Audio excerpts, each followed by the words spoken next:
कल्याणच्या खासगी रुग्णालयातील रिसेप्शनिस्ट मराठी तरुणीला परप्रांतीय तरुणाची मारहाण।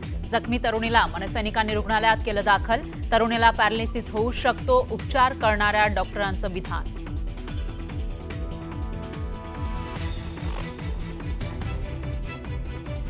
तरुणीला मारहाण करणाऱ्या परप्रांतीय तरुणाविरोधात मनसे आक्रमक। आरोपीला तात्काळ अटक करा, नाहीतर आमच्या पद्धतीनं शोधू, मनसेचा इशारा।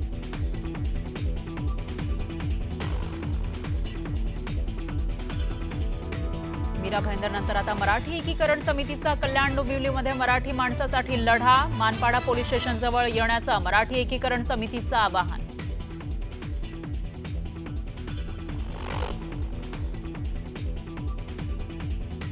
कल्याणमधील तरुणीला मारहाण करणारा आरोपी गोकुळ झा गुन्हेगारी पार्श्वभूमीचाच। सोशल मीडियावर तलवार नाचवतानाचे फोटो। 4 दिवसांपूर्वीच आरोपी गोकुळ झा जामिनावर सुटून आला होता जेल बाहेर।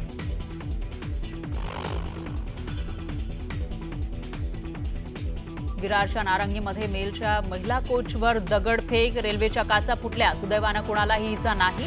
घटनेमुळे मात्र रेल्वे प्रवाशांमध्ये भीतीचं वातावरण।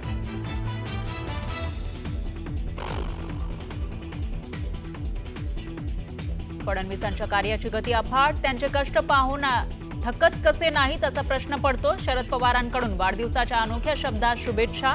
उद्धव ठाकरेंचीही फडणवीसांवर स्तुतीसुमना, तर मुख्यमंत्र्यांनी मानले दोघांचे आभार।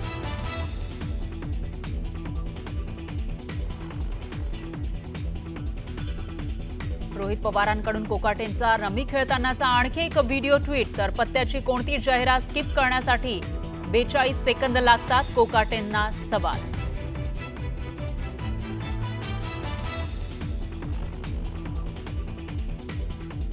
आरोप करणाऱ्यांना कोर्टात खेचल्याशिवाय राहणार नाही आणि दोषी आढळल्यास नागपूर अधिवेशनात राजीनामा देईन, माणिकराव कोकाटेंचं मोठं विधान।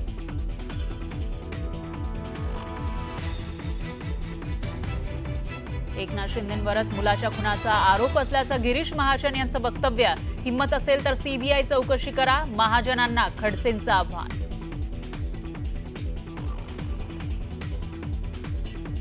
अनिल परब आणि योगेश कदम यांच्यामध्ये जुंपली। योगेश कदमांच्या राजीनाम्याची अनिल परबांची मागणी, तर अनिल परब यांच्या विरोधात हक्कभंग आणणार, योगेश कदमांचा इशारा।